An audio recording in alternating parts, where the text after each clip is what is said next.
ಅದೊಂದು ಸುಂದರ ಊರು. ಅದು ನಮ್ಮ ಕರುನಾಡಿನ ಚಿತ್ರದುರ್ಗ.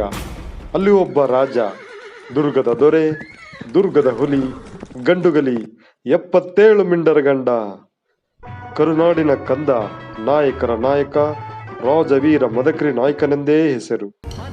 ನಮ್ಮ ಮದಕರಿ ನಾಯಕರು ಸಕಲ ವಿದ್ಯೆಗಳಲ್ಲೂ ಪಾರಂಗತರಾದವರು.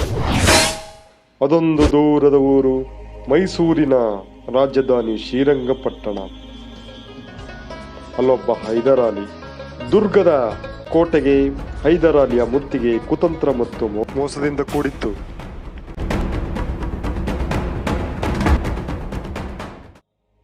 ಇನ್ನೊಂದು ಕಡೆ ಮದಕರಿ ನಾಯಕರು ತುಂಬಾ ನಂಬಿಕೆ ಇಟ್ಟಿದ್ದ ಪೇಶ್ವೆ ಮರಾಠರು ಸಮಯಕ್ಕೆ ಸರಿಯಾಗಿ ಸಹಾಯಕ್ಕೆ ಬಾರದ್ದನ್ನು ಕಂಡು ಪೇಶ್ವೆ ಮರಾಠರು ಪರೋಕ್ಷವಾಗಿ ಹೈದರಾಲಿಯನ್ನೇ ಸಹಕರಿಸಿದಂತಿತ್ತು. ಹೈದರಾಲಿ ಮತ್ತು ಪೇಶ್ವೆ ಮರಾಠರ ಮೋಸದಿಂದ ಯುದ್ಧ ಸೋತಿತ್ತು.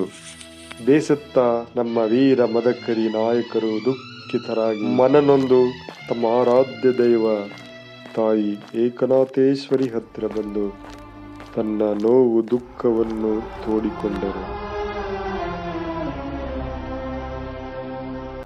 ನುಡಿಯುತ್ತಿರುವುದು ಎನ ಅಂತರಾತ್ಮವು ಅಶುಭ ಸೂಚನೆಯ ಅಪಸ್ವರದ ರಾಗವನು.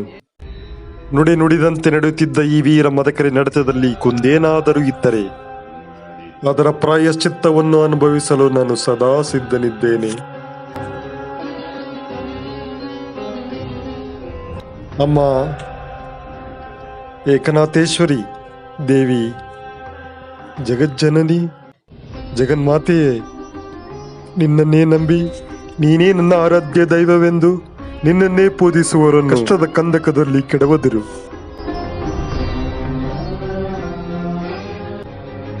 ಮೋಸ, ವಂಚನೆ, ದ್ರೋಹಗಳನ್ನೆಸಗುವ ದ್ರೋಹಿಗಳನ್ನು ಸುಖದ ಸುಪ್ಪತ್ತಿಗೆಯಲ್ಲಿ ತೇಲಿಸುತ್ತಿರುವಿ. ಇದು ನಿನಗೆ ನ್ಯಾಯವೇ ತಾಯಿ? ಇದು ನಿನಗೆ ಸಮ್ಮತವೇ ಅಮ್ಮ?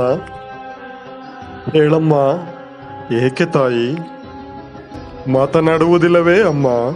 ಹೇಳಮ್ಮ, ಏಕೆ ತಾಯಿ?